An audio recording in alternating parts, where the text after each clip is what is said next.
तो एपिसोड की स्टार्टिंग में दिखाया जाता है कि सेया मास और इलुलू को अपने टीम में लेने से मना कर देता है क्योंकि उनके स्टैट्स काफ़ी ज़्यादा कम होते हैं। अब यह सुनकर वह दोनों काफ़ी ज़्यादा गुस्सा हो जाते हैं और बोलते हैं कि वह अपना लेवल अप करने के लिए काफ़ी ज़्यादा मेहनत कर रहे हैं। सेया बोलता है तुम लोग यूजलेस हो, तुम लोग यह भी नहीं बता पाए कि वह प्रीस्ट एक अनडेड है और तुम्हें अपने साथ रखकर मैं अपना खतरा नहीं बढ़ाना चाहता हूँ। यह सुनकर मास को काफ़ी ज़्यादा गुस्सा आ जाता है और वह सेया से फाइट करने के लिए तैयार हो जाता है और उसी वक्त वहाँ पर कुछ रॉयल गार्ड्स आ जाते हैं और वह चर्च की यह हालत देखकर उन सभी से पूछने लगते हैं कि यह किसने किया और अगर यह काम तुम लोगों ने किया है तो तुम यहाँ से बचकर नहीं जा पाओगे।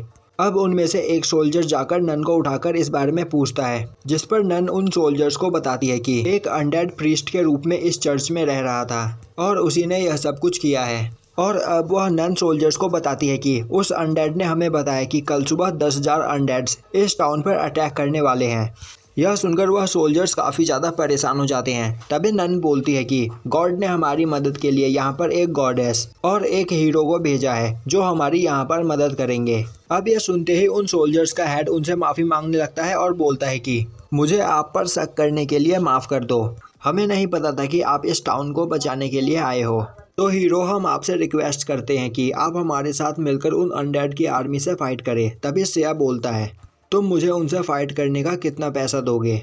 यह सुनकर रिस्टा उसे रोकने की कोशिश करती है और बोलती है कि सेया तुम्हें ऐसे वक्त पर ऐसी बातें नहीं करनी चाहिए। तभी वह सोल्जर बोलता है अगर आपने हमारे इस टाउन को बचाने में मदद की तो हम आपको काफ़ी सारा रिवॉर्ड देंगे, कम से कम 1000 गोल्ड कॉइन्स। तभी सेया उस सोल्जर को एक पेपर देता है और बोलता है कि तुमने अभी जो कहा इस पेपर पर लिख दो। और अब सेया अनडेड से फाइट करने के लिए जाने लगता है, जिस पर वह सोल्जर उसे रोकने की कोशिश करता है और बोलता है कि हम भी आपके साथ जाना चाहते हैं। सेया बोलता है इसकी कोई जरूरत नहीं, तुम सभी बस मेरे रास्ते में प्रॉब्लम्स क्रिएट करोगे।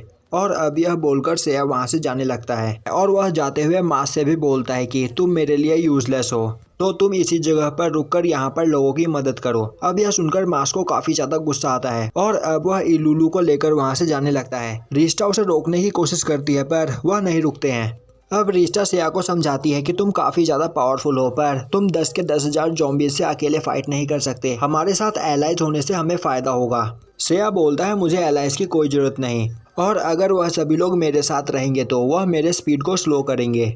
अब सेया वहाँ से जाने लगता है और वह रिस्टा को वहीं पर इंतजार करने के लिए बोलता है और बोलता है कि अगर तुम मेरे साथ चलोगी तो तुम भी मेरे रास्ते में आओगी। यह सुनकर रिस्टा को काफ़ी ज़्यादा गुस्सा आता है पर सेया उसकी बात सुने बिना ही वहाँ से चला जाता है। अब सेया के वहाँ से जाने के बाद रिस्टा काफ़ी ज़्यादा गुस्सा होती है और तभी वह बोलती है कि वह सेया को सबक सिखाएगी। और अब रिस्टा वहाँ पर गॉड से अपनी फ्लाइट स्किल मांगती है, जिसके बाद गॉड्स उसे उसकी फ्लाइट स्किल दे देते हैं और अब रिस्टा के पास विंग्स भी आ जाते हैं। अब उन विंग्स की मदद से रिस्टा उड़ते हुए सेया का पीछा करने लगती है। अब रिस्टा को अपने पीछे आता हुआ देखकर सेया और भी ज़्यादा स्पीड से उड़ने लगता है। यह देखकर रिस्टा भी अपने विंग्स की पावर बढ़ाती है और वह काफ़ी तेज़ी से सेया के पीछे जाने लगती है पर वह सेया को नहीं पकड़ पाती है। और अब थोड़ी ही देर बाद वहाँ पर रिस्टा थक जाती है और रुक जाती है। तभी उसके पास सेया आता है और बोलता है कि तुम सच में काफ़ी ज़्यादा कमज़ोर हो। और अब सेया रिस्टा को अपने साथ लेकर जाने लगता है। वहीं सेया का यह एटीट्यूड रिस्टा को काफ़ी ज़्यादा पसंद आता है। तभी सेया बोलता है रिस्टा हम काफ़ी स्लो चल रहे हैं तो हमें अपनी स्पीड अब बढ़ानी होगी। और अब यह बोलते ही सेया काफ़ी स्पीड में रिस्टा को अपने साथ ले जाने लगता है, जिससे वहाँ पर रिस्टा की काफ़ी ज़्यादा हालत ख़राब हो जाती है। और अब वह दोनों जब एक जगह पर रुकते हैं तो वहाँ पर रिस्टा के पंख पूरी तरीके से ख़राब हो चुके होते हैं। अब रिस्टा सेया पर चिल्लाते हुए बोलती है तुम्हारी वजह से मेरे पूरे पंख खराब हो गए। सेया बोलता है इसमें कोई बड़ी बात नहीं, तुम अपनी हीलिंग मैजिक से इसे ठीक कर सकती हो। और तभी वह दोनों देखते हैं कि एक ओर से अनडेड की काफ़ी बड़ी आर्मी आ रही होती है। अब सेया बोलता है यह लोग मार्चिंग कर रहे हैं बिल्कुल डीमन लॉर्ड की आर्मी की तरह, पर यह मेरे बम्बार्डमेंट से नहीं बच पाएंगे। तभी रिस्टा बोलती है तुम किन बॉम्ब्स की बात कर रहे हो, रॉकेट और मिसाइल इस वर्ल्ड में एग्जिस्ट नहीं करते हैं। सेया बोलता है उनकी कमी को पूरा करने के लिए मैंने अपना एक नया स्किल बनाया है। और अब सेया रिस्टा को अपनी यह स्किल दिखाता है।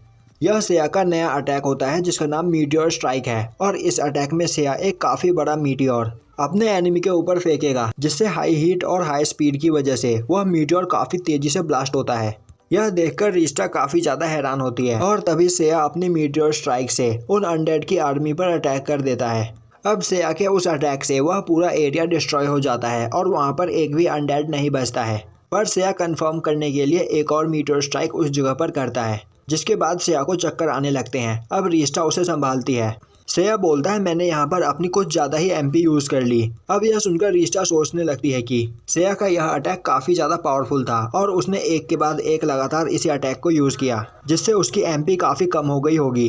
अब रिस्टा बोलती है सेया तुम्हें टाउन में चलकर थोड़ा रेस्ट करना चाहिए। तभी सेया बोलता है मैंने यह फाइट 15,000 एमपी से स्टार्ट की थी, पर अब बस मेरे पास 13,500 एमपी बची है।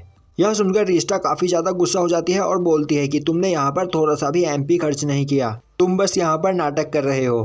अब हमें दिखाया जाता है कि टाउन में हर जगह इलुलु मास को ढूंढ रही होती है, पर मास उसे कहीं पर भी नहीं मिलता है। अब इलुलु यह बात आकर रिस्टा को बताती है और बोलती है कि मास 2 दिनों से गायब है और मैं उसे नहीं ढूंढ पाई।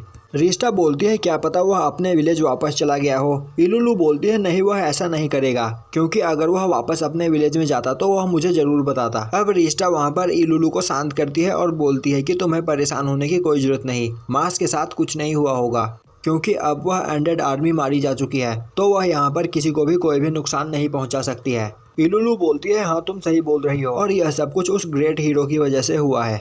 रिस्टा बोलती है हाँ तुम सही बोल रही हो, पर वह ग्रेट नहीं है, वह बहुत बड़ा बेवकूफ़ है, क्योंकि जब से वह फाइट से लौटा है तब से वह कई सारे वेपन्स खरीदकर एक कमरे में बंद है और पता नहीं क्या कर रहा है। अब रिस्टा सेया के रूम में जाती है तो वह देखती है कि सेया के रूम में हर जगह वेपन्स फैले होते हैं। तभी सेया रिस्टा को अपना एक शॉट दिखाता है और बोलता है कि यह देखो, यह मैंने बनाया है। यह देखकर रिस्टा काफ़ी ज़्यादा हैरान होती है, क्योंकि यह एक प्लेटिनम शॉट होता है। अब रिस्टा पूछती है आखिर तुमने इसे कैसे बनाया। सेया उसे बताता है कि मैं कई सारे शॉट्स को कंबाइन कर रहा था, पर इससे शॉट्स की पावर नहीं बढ़ रही थी, तो शॉट्स की पावर बढ़ाने के लिए मुझे कुछ यूनिक चाहिए था, तो फिर मुझे एक स्पेशल चीज़ मिली। अब रिस्टा उससे पूछने लगती है वह स्पेशल चीज़ क्या है। तभी सेया बोलता है गॉड के बाल। और अब सेया उसे बताता है कि वह रिस्टा के रूम में गया था, जहाँ पर उसे रिस्टा के कई सारे बाल मिले। उसने उसे कलेक्ट किया और फिर उसे शॉर्ट के साथ मिलाकर यह प्लेटिनम शॉर्ट बना लिया। यह सुनकर रिस्टा को काफ़ी ज़्यादा अजीब लगता है। तभी सेया उसे बोलता है कि मुझे तुम्हारे और भी बाल चाहिए, क्योंकि मैं और भी ज़्यादा वेपन्स बनाना चाहता हूँ। यह सुनकर रिस्टा सेया पर चिल्लाने लगती है। तभी वहाँ पर एक लेडी आती है और बोलती है कि उसके पास हीरो के लिए एक पार्सल है। सेया बोलता है तुम्हें यह किसने दिया। वह लेडी बोलती है मुझे नहीं पता, एक आदमी जिसने हुड पहन रखा था उसने मुझे यह दिया और कहा कि हीरो को दे देने के लिए। अब सेया बोलता है मुझे शक हो रहा है, इसमें शायद एक्सप्लोजिव हो सकते हैं। और अब सेया रिस्टा को वह पार्सल खोलने के लिए बोलता है, क्योंकि रिस्टा इमॉर्टल है। अब रिस्टा उस पार्सल को खोलती है तो उसमें एक मिरर होता है। अब रिस्टा अपने आप को उस मिरर के अंदर देखने लगती है। तभी वह मिरर पूरी तरीके से चेंज हो जाता है और उस मिरर के अंदर एक रूम दिखाया जाता है और उस रूम के अंदर किसी ने मास्क को बांध के रखा होता है। तभी कोई बोलता है क्या तुम मुझे देख पा रहे हो और क्या मेरी आवाज़ तुम तक पहुंच पा रही है। वैसे मैं तुम तीनों को अच्छी तरीके से देख पा रहा हूँ। और तभी अंधेरे में से एक डीमन बाहर निकल कर आता है और बोलता है कि यह मिरर मुझे डीमन लॉर्ड ने गिफ्ट किया था और इस मिरर की मदद से मैं किसी से भी बात कर सकता हूँ, उससे काफ़ी ज़्यादा दूर रहते हुए भी। और अब वह डीमन अपना इंट्रोडक्शन देते हुए बताता है कि मेरा नाम डेथ मार्कला है और मैं 4 हेवनली किंग्स में से एक हूँ और मुझे लोगों को मारकर उन्हें अनडेड बनाना अच्छा लगता है। और मैंने कभी नहीं सोचा था कि तुम मेरी अनडेड आर्मी को इतनी आसानी से मार दोगे। तुम्हें पता नहीं कि उन अनडेड की आर्मी को बनाने में मुझे कितना टाइम लगा था। और तुमसे बदला लेने के लिए मैंने तुम्हारे इस एलाय को किडनैप कर लिया। वहीं पर डेथ मार्कला ने मास्क को गंदी तरीके से टॉर्चर कर रखा होता है। अब यह देखकर इलुलु काफ़ी ज़्यादा डर जाती है और उसे मास्क को छोड़ने के लिए बोलने लगती है। अब वहाँ पर डेथ मार्कला मास्क को दोबारा उन सभी के सामने टॉर्चर करने जा रहा होता है। तभी वह बोलता है कि मैं चाहता हूँ कि तुम अपनी एलएस की इस चीख को सुनो। और अब वह मास्क के मुंह से पट्टी हटा देता है, जिसके बाद मास्क बोलता है कि मैंने सुना कि तुमने 10,000 अनडेड को अकेले ही संभाल लिया। मैंने कभी नहीं सोचा था कि तुम इतने ज़्यादा पावरफुल होगे, पर तुमने मुझे यहाँ पर गलत साबित किया।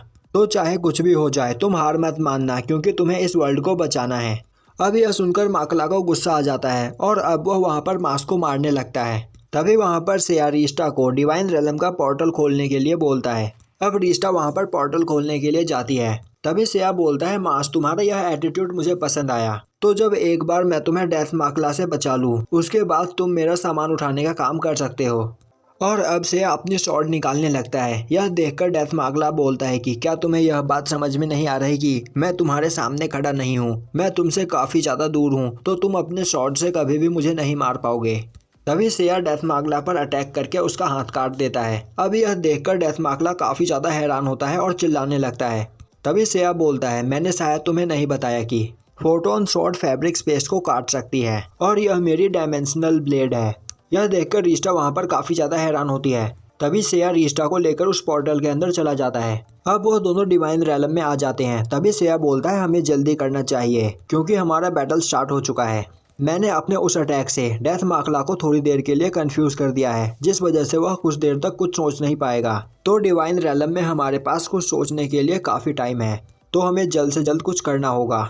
और तभी रीस्टा बोलती है कि वह किसी ऐसे पर्सन को जानती है जो उन्हें बता सकता है कि अभी मास कहाँ पर है, पर तुम उस पर्सन के सामने शांत रहना। अब रीस्टा सेया को लेकर स्टार के पास आई होती है और अब स्टार के पास पहुंचते ही सेया उससे बात करने लगता है, जिस पर रीस्टा उसे चुप करती है और बोलती है कि मैंने तुमसे कहा नहीं था कि यहाँ पर मैं बात करूंगी। अब रीस्टा वहाँ पर स्टार से माफी मांगने लगती है। तभी सेया बोलता है, मैं गया ब्रांडे में मास को ढूंढ रहा हूँ, तो जल्दी से तुम मास के पास जाने का पोर्टल खोलो। रीस्टा बोलती है, तुम ग्रेट गॉडेस से ऐसे बात नहीं कर सकते हो। तभी स्टार बोलती है, तो तुम अपने दोस्त को ढूंढना चाहते हो। और अब स्टार सेया को बताती है कि मास कहाँ पर है और अब वह मास तक जाने का उनके लिए पोर्टल भी बना देती है।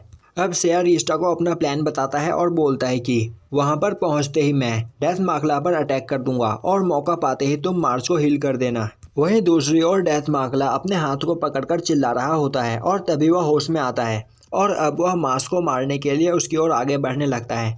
पर उसी वक्त वहां पर सेया अपने हेल्स फायर से उस पर अटैक कर देता है, जिससे डेथ मार्गला दूर जाकर गिरता है और उसी वक्त रीस्टा मास को हील करने लगती है।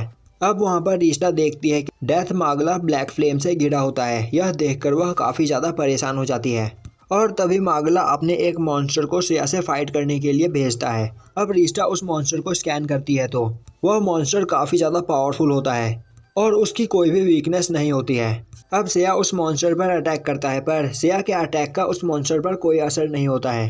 अब मार्गला उन्हें बताता है कि इस मॉन्स्टर का नाम डार्क फायरेस है और मार्गला ने इस मॉन्स्टर को बनाया है। और तभी वहां पर रीस्टा देखती है कि वह मॉन्स्टर बस आइस मैजिक के सामने वीक होता है, क्योंकि वह पूरा का पूरा फायर से बना होता है।